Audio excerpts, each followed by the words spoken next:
অনিরুদ্ধটা কে? কলমে তনুশ্রী, কণ্ঠে শ্রী শ্যাম।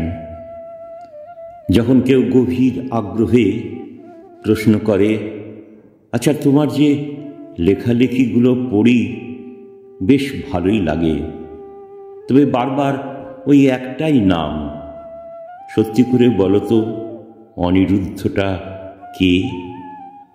আমি নিশ্চুপ, ঠোঁটের কোণে আমার রোমাঞ্চ হাসি।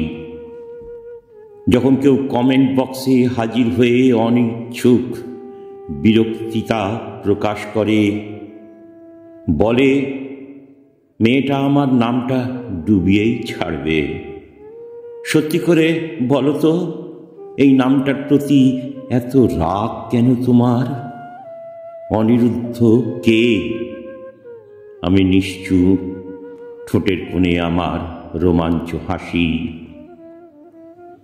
যখন মায়ের ফোনে বিশেষ কেউ ফোন করে জানায় মেয়ে তো গল্প লিখছে অন্য একটি ছেলের নাম নিয়ে, বাস্তবের সাথে তো মিলছে না। ওকে জিজ্ঞেস করো তো ওই অনিরুদ্ধ নামের ছেলেটি কে? আগ্রহ অনাগ্রহের মাঝে দাঁড়িয়ে মুচকি হাসির সাথে যখন মায়ের প্রশ্ন আসে অনিরুদ্ধ কে, আমি নিশ্চুপ, ঠোঁটের কোণে আমার রোমাঞ্চ হাসি। যখন কেউ গভীর অভিমানে আধো আধো স্বরে মাঝরাতে বলতে থাকে সারা জীবন অনিরুদ্ধকে নিয়েই লিখবি, আমাকে নিয়ে কি একটাও লিখতে ইচ্ছে হয় না? ওই ছদ্মবেশী অনিরুদ্ধ তোর সব।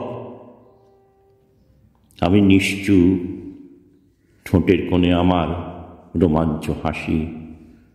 যখন কেউ সব জানতা ভাব নিয়ে গভীর কৌতূহলে বলে ওঠে, আচ্ছা আমি তো জানতাম অনিরুদ্ধ মানে ওই একজনই, কিন্তু তোর লেখার কাণ্ড কারখানা দেখে যা বুঝলাম সব ঘটনা তো তার সাথে মিলছে না।